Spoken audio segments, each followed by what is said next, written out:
Welcome. In this video, I'll show you how to join iCloud family sharing. All right, so first up, let's just talk about where you were invited, okay? So let me just go ahead and show you right here real quick.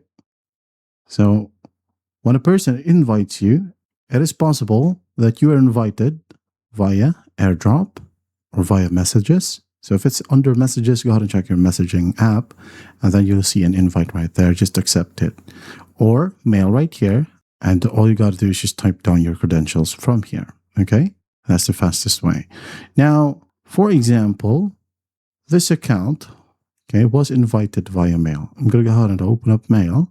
And then as you can see here, it says, this person invited me to join family sharing. So I'm going to tap on it.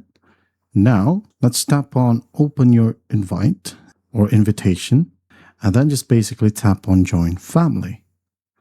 All right. Wait for it to load.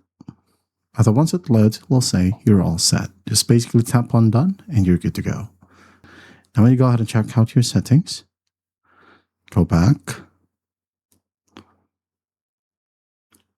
Right here, as you can see, we are now under one family.